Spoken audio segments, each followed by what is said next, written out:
একটা সরকার গোটা একটা ছাত্রের একটা গোটা প্রজন্মের শিরদাঁড়া ভেঙে দেওয়ার চেষ্টা করছে।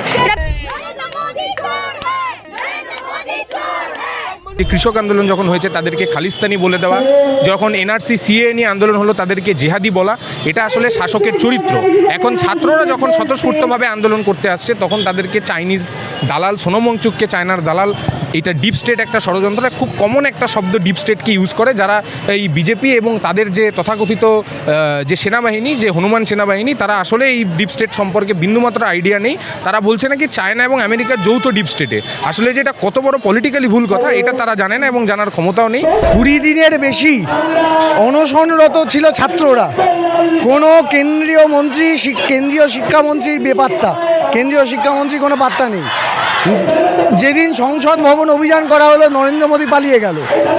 দেশের সরকার তারা মিডিয়ার সামনে আসতে, ছাত্রদের সামনে আসতে ভয় পাচ্ছে। পুলিশকে কাজে লাগিয়ে যে শান্তিপূর্ণ প্রোটেস্ট হচ্ছিল, পিসফুল প্রোটেস্ট, সেই পিসফুল প্রোটেস্ট থেকে সোনম ওয়াংচুককে তুলে নিয়ে গেল, গণতন্ত্রকে চাদরে মুড়ে তুলে নিয়ে গেল। সেই সরকারের সাথে মানে আর কিভাবে ভালোভাবে কথা বলা যায় আমার জানা নেই। এখনো ধর্মেন্দ্র প্রধান বা সরকারের পক্ষ থেকে কেউ কথা বলেনি ছাত্রদের সাথে, এবং এখনো অবধি তারা নানা ন্যারেটিভ সেট করার চেষ্টা করছে। তারা বলছে এই প্রোটেস্ট চলছে, তার পয়সা কোথা থেকে আসছে। কারণ আগের দিনকার যেভাবে স্টুডেন্টদের ওপর লাঠিচার্জ করা হলো সেটার ঘোর ঘোর নিন্দা জানাচ্ছি। এইভাবে একটা ছাত্রছাত্রীরা, যদি সাধারণ ছাত্রছাত্রীরা একটা প্রোটেস্ট করছে শান্তিপূর্ণ, সেখানে যেভাবে মোদির দালালি পুলিশ যেভাবে তাদের ওপর আক্রমণ করেছে সেইটা মানে নিন্দনীয় বিষয়। তাদের বাড়িতেও বাচ্চা সন্তান সবাই রয়েছে, তাদেরকে তারা কি জবাব দেবে? সেই সন্তানদেরকে গিয়ে তারা দিনের শেষে কি বলবে?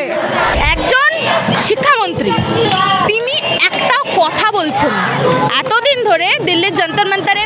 प्लीज़ आप हम लोग का मोटिवेशन देखो, हम लोग इतना स्ट्रेस लेकर पढ़ते हैं, हम लोग इतना मेहनत करते हैं, लाइक 13-14 आवर्स हम लोग अपना मेहनत करते हैं। सो प्लीज़ सर, आप प्लीज़ ध्यान दो। At least paper leak continuously back to back इतना पेपर लीक और नहीं सहा जा रहा है।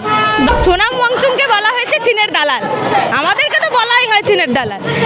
এবার ঘটনা হচ্ছে এই চীনের দালালরাই কথা বলছে, বাকি যে সরকার রয়েছে তারা তো মুখ তুলে দেখছে না যে ছাত্রদের অবস্থাটা কি রয়েছে। এটা হচ্ছে রাহুল গান্ধীকে একদম চাঙ্গলা করে তুলে নিয়ে যাওয়া হচ্ছে। তাহলে আবারও সোনাম ওয়াংচুক ওরকম একটা অসুস্থ মানুষ, তাকে কিভাবে ব্যারিকেড করে ঘিরে নিয়ে চাঙ্গলা করে নিয়ে যাওয়া হচ্ছে। এই সরকারটা কোনো মতেই না সাধারণ মানুষের সরকার নয়।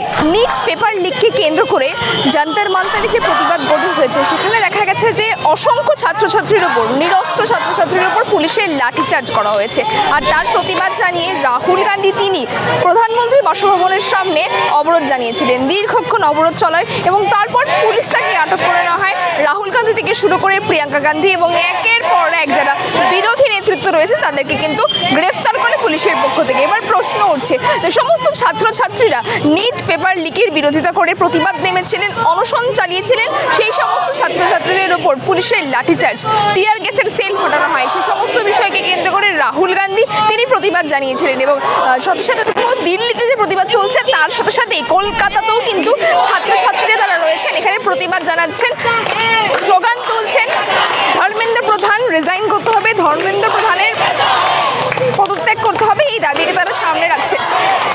এবং অন্যদিকে আমরা দেখতে পেলাম কেন্দ্রীয় যিনি মন্ত্রী রয়েছেন জিতেন্দ্র সিং, তিনি রাহুল গান্ধীর সঙ্গে কথা বলেছেন এবং বলেছেন সেই বিষয়কে কেন্দ্র করে, অর্থাৎ যেভাবে নিচের পেপার লিক হয়েছে সেই বিষয়কে কেন্দ্র করে সংসদে সেই বিষয়ে আলোচনা করা হবে এবং সেই বিষয়কে কিন্তু রাহুল গান্ধী একেবারে সম্মতি না জানিয়ে সেখানে অবরোধ গ্রহণ করেন এবং তারপর তাকে আটক করা হয়।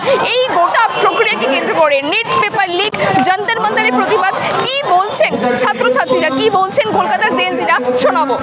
দিল্লির যন্তর মন্তরে এতদিন ধরে প্রতিবাদ জানানো হচ্ছিল যে নিচের পেপার লিক হয়ে যাচ্ছে এবং শিক্ষাক্ষেত্রে যে বেহাল অবস্থা সেই নিয়ে প্রতিবাদ হলো, ছাত্রদের উপর লাঠিচার্জ করা হলো। তার প্রতিবাদে রাহুল গান্ধী তিনিও এবার প্রধানমন্ত্রী বাসভবনের সামনে অবরোধ করলেন এবং তাকেও আটক করা হলো। এবং গোটা প্রক্রিয়াকে নিয়ে কীভাবে দেখছেন? বিগত কয়েকদিন ধরেই আমরা দেখতে পাচ্ছি যে দিল্লির যন্তর মন্তরে ছাত্রছাত্রীদের যে স্বতঃস্ফূর্ত আন্দোলন চলছে, যেখানে কোনো রকম কোনো পার্টির ছেলে মেয়ে কোনো ঝান্ডা সেসব ছিল না, তারা সাধারণভাবে একদম জনবিস্ফোরণ হয়েছে। এবং তারপরে আমরা দেখতে পেলাম যখন তারা সংসদ চলো অভিযান করলো এবং সেটা খুবই শান্তিপূর্ণভাবে, সেখানে কোনো রকম কোনো প্ররোচনা ছাত্রছাত্রীদের তরফ থেকে ছিল না। সেখানে আমরা দেখলাম যে পুলিশদের বর্বরচিত লাঠি দিয়ে আক্রমণ, এবং এই লাঠিচার্জের ফলে ক্লাস 7-8-এর বাচ্চারা যেরকম তাদের মাথা ফাটলো, সেরকম প্রচুর মেয়েদেরকে পুলিশরা মলেস্টও করলো, সেরকম প্রচুর ভিডিও সামনে এসছে। তার মানে আমরা বুঝতে পারলাম যে রাষ্ট্রযন্ত্র পুলিশকে দিয়ে কি করে আসলে ছাত্রছাত্রীদের ওপরে তাদের কণ্ঠ রোধ করতে চাইছে এবং কীরকমভাবে তাদেরকে প্রতিদিন রাস্তায় নিয়ে আসতে চাইছে। এবং এই জিনিসটা যদি তারা না করে, যদি তাদের নিজেদের ইগোতে না নিয়ে শিক্ষামন্ত্রীকে যদি ইমিডিয়েট বেসিসে ইস্তফা দেওয়াতে না পারে, তাহলে এই যে সাধারণ ছাত্রছাত্রীদের আন্দোলন, এটা আসলে আস্তে আস্তে স্ফুলিঙ্গের মতো গোটা দেশে ছড়াবে এবং তাতে শাসকদের চেয়ার আসলে টলমলো করবে। এটাই আমাদের বক্তব্য। प्लीज़ आप हम लोग का मोटिवेशन देखो, हम लोग इतना स्ट्रेस लेकर पढ़ते हैं, हम लोग इतना मेहनत करते हैं, लाइक 13-14 आवर्स हम लोग अपना मेहनत करते हैं। सो प्लीज़ सर, आप प्लीज़ ध्यान दो। At least paper leak continuously back to back इतना पेपर लीक और नहीं सहा जा रहा है। बस प्लीज़ हम लोग को आज़ादी चाहिए इस पेपर लीक से। इनफैक्ट तो प्लीज़ आप रिज़ाइन दो, आप आके कन्फ्रंट करो एटलीस्ट हमारे क्वेश्चंस को। ये है सैनिटरी पैड्स जो कि 18 आवर्स तक लीक नहीं करता है, अनलाइक आवर नीट पेपर्स। तो इसलिए मैं लाइक कि कुछ मोटिवेशन आई कि जब पैड लीक नहीं करता है फिर हाउ कैन पेपर लीक। तो या this is the motivation. Thank you. কারণ আগের দিনকার যেভাবে স্টুডেন্টদের ওপর লাঠিচার্জ করা হলো সেটার ঘোর ঘোর নিন্দা জানাচ্ছি। এইভাবে একটা ছাত্রছাত্রীরা যদি সাধারণ ছাত্রছাত্রীরা একটা প্রোটেস্ট করছে শান্তিপূর্ণ, সেখানে যেভাবে মোদির দালালি পুলিশ যেভাবে তাদের ওপর আক্রমণ করেছে সেইটা মানে নিন্দনীয় বিষয়। তাদের বাড়িতেও বাচ্চা সন্তান সবাই রয়েছে, তাদেরকে তারা কি জবাব দেবে? সেই সন্তানদেরকে গিয়ে তারা দিনের শেষে কি বলবে? আগের দিনকার যন্তর মন্তরে যে পরিমাণ ভিড় হয়েছিল সেটা দেখে সম্পূর্ণ বোঝা যাচ্ছে যে এটা কোনো চীনের দালালির জন্য হচ্ছে না। চীনের দালালির কথাটা যদি যারা বলছে তারা নিজেরা এই দেশের জন্য কিছু করতে পারছে না এবং দেশের ছেলেমেয়েদের ভবিষ্যৎটাকে নষ্ট করে দিচ্ছে বলে এইরকম ঘৃণা কথাবার্তা বলছে। চীনের দালালির মতো বিভিন্ন রকম মানে ইললজিক্যাল কথাবার্তা তারা দিয়ে দিচ্ছে। এখানে যে ভিডিওগুলো ভাইরাল হয়েছে সেখানে সব কটাতে দেখতে পাবেন যন্তর মন্তরের ভিডিওতে অনেক 20 দিন ধরে প্রায় 1 মাস হতে চললো স্টুডেন্টরা দিন রাত ওখানে অবসান করছে, ওখানে জড়ো হচ্ছে। এবং আগের দিনকার যে প্রোটেস্ট হচ্ছিল সেখানে বেশিরভাগ স্টুডেন্ট ছিল এবং স্টুডেন্টের গার্জিয়ানরাও ছিল। সব থেকে বড় কথা, যারা এই কথাটা বলছে, পুলিশ যে সিভিল সার্ভিস সে ছিল না, পুলিশরা যারা ছিল তারা নর্মাল কোনো ইউনিফর্মে তারা ছিল না, তারা নর্মাল ড্রেস আপে এসেছিল। তাহলে আমরা কি বুঝবো যে তারা পুলিশরা কোন দলের? ওরা গুন্ডা না পুলিশ? সেইটার প্রমাণ কে দেবে? प्लीज़ आप हम लोग का मोटिवेशन देखो, हम लोग इतना स्ट्रेस लेकर पढ़ते हैं, हम लोग इतना मेहनत करते हैं, लाइक 13-14 आवर्स हम लोग अपना मेहनत करते हैं। सो प्लीज़ सर, आप प्लीज़ ध्यान दो। At least paper leak continuously back to back इतना पेपर लीक और नहीं सहा जा रहा है। बस प्लीज़ हम लोग को आज़ादी चाहिए इस पेपर लीक से। इनफैक्ट तो प्लीज़ आप रिज़ाइन दो, आप आके कन्फ्रंट करो एटलीस्ट हमारे क्वेश्चंस को। ये है सैनिटरी पैड्स जो कि 18 आवर्स तक लीक नहीं करता है, अनलाइक आवर नीट पेपर्स। तो इसलिए मैं लाइक कि कुछ मोटिवेशन आई कि जब पैड लीक नहीं करता है फिर हाउ कैन पेपर लीक। तो या this is the motivation. Thank you.